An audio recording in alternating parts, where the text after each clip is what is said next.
3 वर्षांपासून रखडलेल्या स्थानिक स्वराज्य संस्थांच्या निवडणुकीसाठी प्रभाग रचना करण्याबाबतचे आदेश सरकारने दिले आहेत।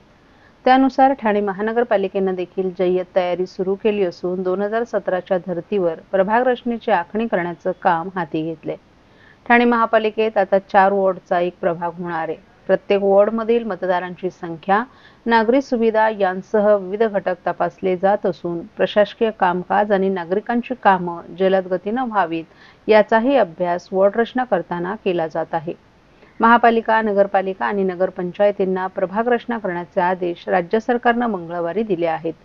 नगरविकास विभागाने अ, ब आणि क वर्ग महानगरपालिकांची प्रभाग रचना करण्याबाबतचे आदेश दिल्यानंतर ठाणे महापालिका कामाला लागली आहे। ठाणे महापालिकेत पूर्वीप्रमाणे 4 नगरसेवकांचा एक प्रभाग होणार असून 2011च्या जनगणनेप्रमाणे महापालिका निवडणुका होणार आहेत। 4 वॉर्डचा एक प्रभाग होणार असल्याने ठाण्यातील राजकीय पक्षांनी देखील आपली मोर्चे बांधणी त्या दृष्टीने सुरू केली आहे। खाडीच्या पलीकडे आणि अलीकडे ठाणे शहर विभागलं गेलं आहे। किंबहुना ठाण्याच्या या 2 अविभाज्य बाजू आहेत, त्यामुळे दोन्ही बाजूकडील लोकसंख्येचा विचार करून प्रभागांची रचना तथा विभागणी झाली पाहिजे असा आग्रह काही राजकीय पक्षांनी घेतलाय। प्रशासनाने पूर्वी आपल्या मनाप्रमाणे प्रभाग रचना केली होती। प्रभागांची संख्या ठाणे शहरात अधिक दाखवली होती। खाडीच्या पलीकडे म्हणजेच कळवा, मुंब्रा, दिवा, शीळ या परिसरात प्रभागांची संख्या कमी दाखवल्याचा आरोप राजकीय पक्षांनी केला होता। जुनी पद्धतच अवलंबणार गेल्या 10 वर्षात झालेली लोकसंख्या वाढ लक्षात घेता नगरसेवकांची संख्या वाढवण्याचा निर्णय तत्कालीन महाविकास आघाडी सरकारने घेतला होता। त्यामुळे ठाणे महापालिकेत 11 नगरसेवक वाढणार होते। विशेष म्हणजे 3 नगरसेवकांचा एक प्रभाग करण्याचा निर्णयही घेण्यात आला होता। मात्र सध्या ट्रिपल इंजिन सरकारने महापालिका निवडणुका जुन्या पद्धतीने घेण्याचे प्रयत्न सुरू केलेत। महाराष्ट्रातील भगिनींना आधार देणारी राज्य शासनाची मुख्यमंत्री माझी लाडकी बहीण योजना। या योजनेअंतर्गत अल्प उत्पन्न गटातील 21 ते 65 वयोगटाच्या भगिनींना मिळणार दरमहा 1500 रुपयाची मदत। अर्ज करण्यासाठी 31 ऑगस्ट 2024 पर्यंत मुदतवाढ। कुटुंबाचं वार्षिक उत्पन्न 2.5 लाख रुपयांपेक्षा कमी असलेल्या महिला पात्र। कुटुंबाकडे पिवळं किंवा केशरी रेशन कार्ड असल्यास उत्पन्नाचा दाखला आवश्यक नाही।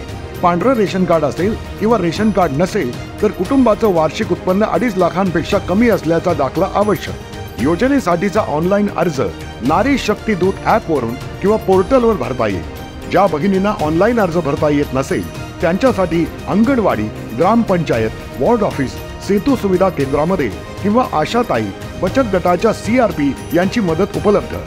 आता आपल्याला अभिमानाने म्हणता येईल, सुखी आणि सुरक्षित आहे माझी लाडकी बहीण।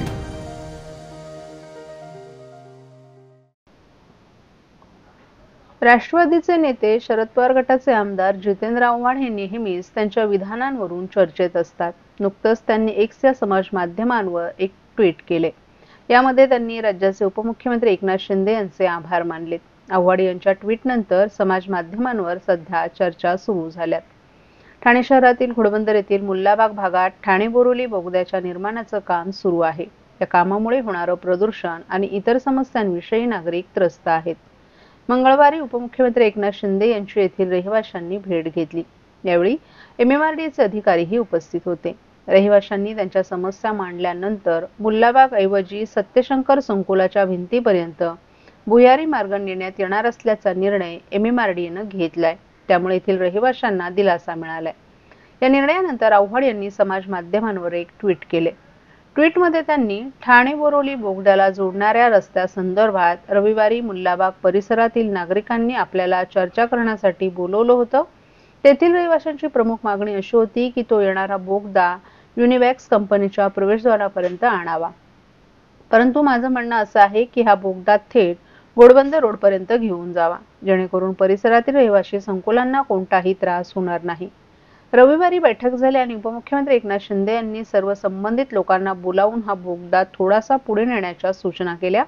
त्याबद्दल मी त्यांचे आभार मानतो। मात्र लोकांनी मागणी केलीच आहे तर तो बोगदा थेट घोडबंदर रोडला जोडावा, जेणेकरून पुढील काळात रहिवाशांना होणारा धुळीचा त्रास आणि पर्यावरणीय असमतोल टाळता येईल।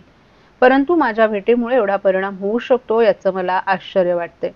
6 महिने ते रहिवाशी मागे लागले होते, निर्णय होत नव्हता। रविवारची एक बैठक काय झाली, जादूची कांडीच फिरली। आभार एकनाथ शिंदे साहेब, असंही त्यांनी म्हटलं आहे। या ट्विटवर वेगवेगळ्या प्रतिक्रिया आता उमटत आहेत. लग्नसराई आणि सणासुदीच्या हंगामासाठी खास संकलन घेऊन शिल्पम आर्ट अँड क्राफ्ट कॉटन आणि सिल्क एक्स्पोचं आयोजन ठाण्यात करण्यात आलं आहे. 20 मे ते 15 जून या कालावधीत वसंत विहार येथील डी-मार्ट आणि रामजी हॉटेल जवळ हे प्रदर्शन आणि विक्री मेळावा सुरू राहणार आहे.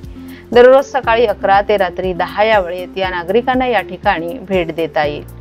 या एक्स्पो मध्ये सर्व प्रकारचे suit, dress materials, stalls, kurti, fashion jewellery, पारंपरिक footwear, khadi shirts, brass articles, घर फर्निशिंग, पॉटरी, फर्निचर अशा विविध वस्तू एकाच ठिकाणी उपलब्ध आहेत. ग्राहकांसाठी खास आकर्षण म्हणजे राष्ट्रीय स्तरावरील विविध भागातील हस्तकलेचं सामान या ठिकाणी एकत्रितपणे पाहायला आणि खरेदीसाठी मिळणार आहे. सर्व कार्ड आणि डिजिटल पेमेंटची सोयही उपलब्ध आहे. मनसोक्त खरेदीसाठी गृहिणींनी आणि नवविवाहितांनी या संधीचा लाभ घ्यावाचं आवाहन आयोजकांनी केलं आहे.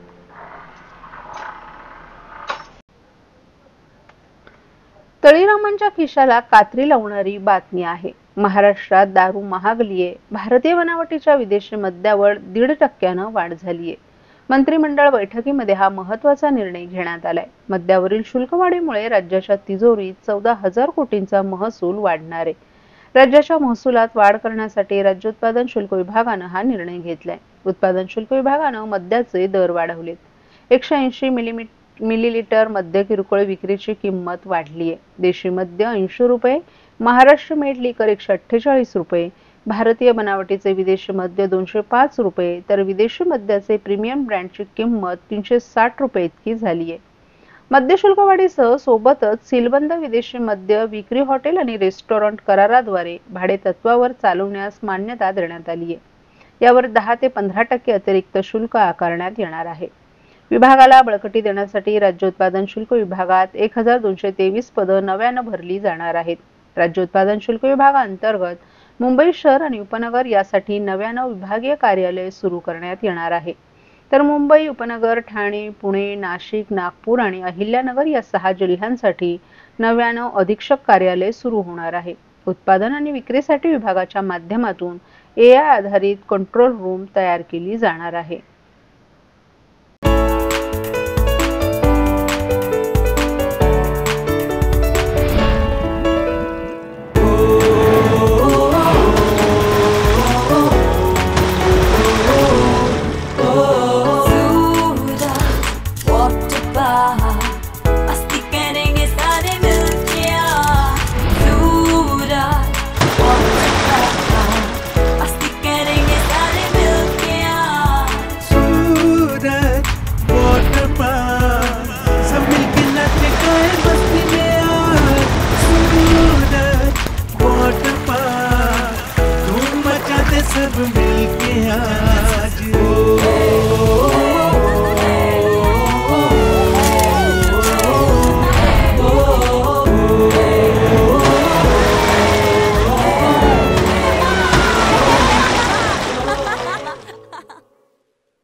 खासदार आपल्या भेटीला जनता दरबार या उपक्रमाअंतर्गत ठाणे महानगरपालिकेचे माजी विरोधी पक्षनेते मिलिंद पाटील यांच्या मार्गदर्शनाखाली कळवा येथील आई तुळजाभवानी मंदिर, न्यू कळवा हायस्कूल येथे खासदार डॉ. श्रीकांत शिंदे यांनी नागरिकांशी थेट संवाद साधला.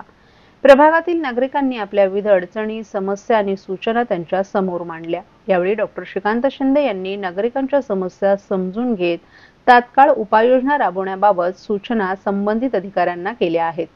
यावेळी विविध नागरी समस्यांवरही चर्चा झाली.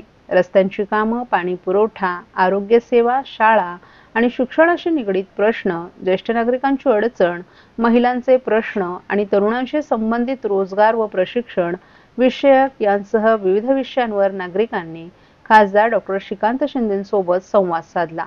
तर काही तातडीच्या प्रश्नांवर प्रशासनातील संबंधित अधिकाऱ्यांना फोनवरूनच सूचना देऊन त्वरित कार्यवाहीचे आदेश दिले. तसंच काही निवेदनांबाबत नियोजनबद्ध पाठपुरावा करून निर्णय घेण्याचं आश्वासन खासदार डॉ. श्रीकांत शिंदे यांनी दिलं आहे. यावेळी शिवसेनेच्या प्रवक्त्या ज्योती वाघमारे, शिवसेना जिल्हाप्रमुख गोपाल लांडगे, शहर प्रमुख नरेंद्र शिंदे यांच्यासह स्थानिक माजी नगरसेवक, पदाधिकारी, कार्यकर्ते आणि नागरिकही मोठ्या संख्येने उपस्थित होते. आज कळव्यामध्ये खासदार आपल्या दारी या कार्यक्रमाच्या माध्यमाने कळवा, खारेगाव आणि विटावा या सगळ्या नागरिकांना भेटण्यासाठी आज मी इथे आलोय. सर्व प्रशासकीय अधिकारी देखील आहेत, जेणेकरून लोकांचे प्रश्न तिथल्या तिथे कसे सोडवले जातील याच्यावरती या कार्यक्रमाच्या माध्यमाने भर असतो. असे कार्यक्रम कल्याण लोकसभेमध्ये विविध ठिकाणी आपण करत असतो आणि आज कळव्यामध्ये हा कार्यक्रम करतोय. मिलिंदजी पाटील यांच्या मार्गदर्शनाखाली हा कार्यक्रम कळव्यामध्ये त्यांच्या वॉर्डमध्ये मंदार केनी असतील, बाकी आमचे सगळे नगरसेवक असतील, यांच्या या मतदारसंघामध्ये हा कार्यक्रम होतोय आणि मोठा प्रतिसाद जो या कार्यक्रमाला लाभलेला आहे. मोठ्या प्रमाणावर लोक इथे आलेले आहेत. सर, आपण